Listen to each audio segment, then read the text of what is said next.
So conflation between the a prefix and anti-prefix does sometimes occur, but according to the etymology, they specifically mean different things. Well, of course they mean different things.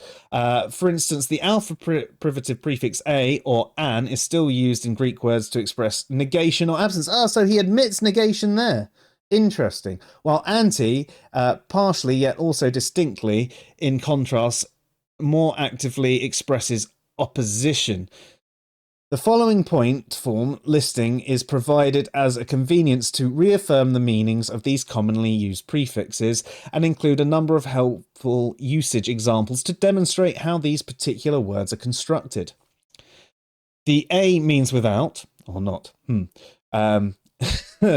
So agnostic, not gnostic.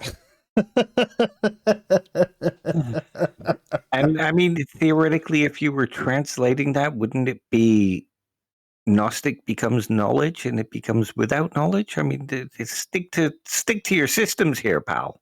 Yeah, it would. But then again, even if that is how you, it's actually more, I don't know. And when it's not talking about knowledge in that sense. So know can have a few different meanings. So when someone says I know something, they're not necessarily saying I have knowledge. They sometimes are meaning that they have information. And when someone says I don't know, it can sometimes mean I don't have the information or I'm uncertain, rather than talking about a lack of actual knowledge. So what he's using there doesn't really work. The way agnostic is used in the weak agnostic sense, so when you're answering a proposition, that's the one you'd usually use, is you're uncertain whether the proposition is true or false. You don't know. You don't lean either way.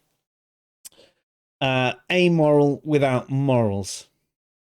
Yeah, see, one thing I'll say for this one is this shows why an etymology can't get us to usage. Because colloquially, we might say somebody without morals is amoral. But it can also mean not relating to morality. So if you think of whether standing in the rain is moral, it's not, it's amoral. It doesn't relate to morality. Drinking a glass of water.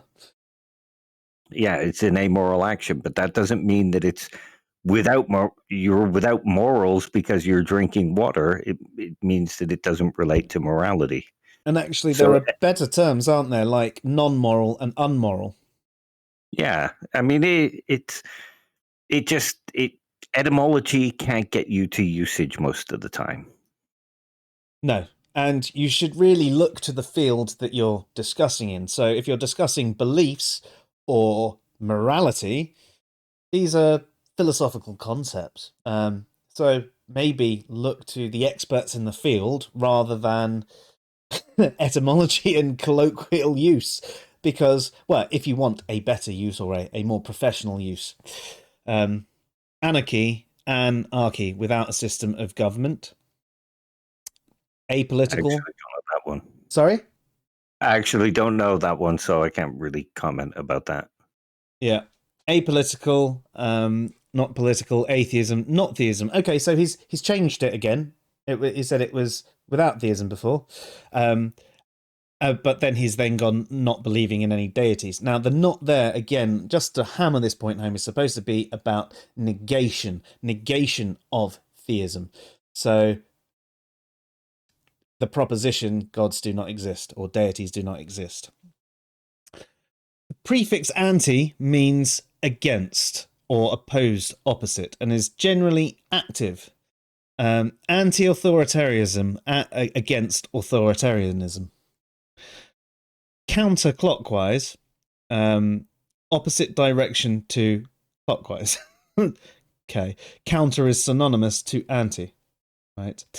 Antimatter, the opposite of matter. Okay. Antimicrobial, against microorganisms.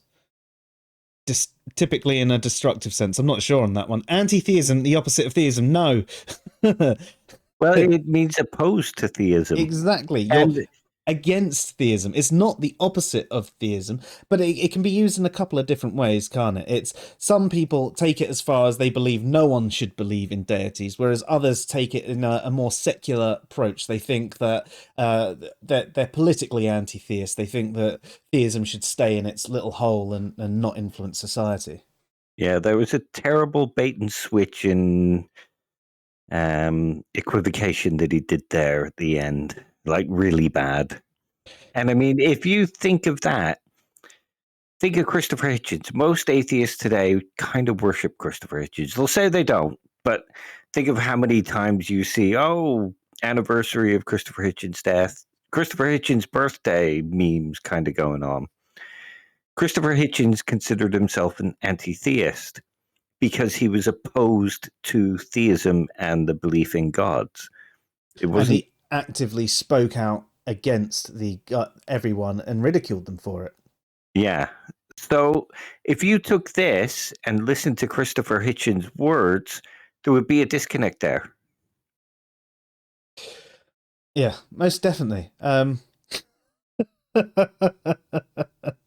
I find that an incredibly interesting one because, by his definition, there we're technically anti-theists, and that's ridiculous.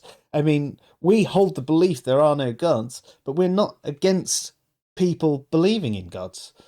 No. And is anti-abortion the opposite of abortion?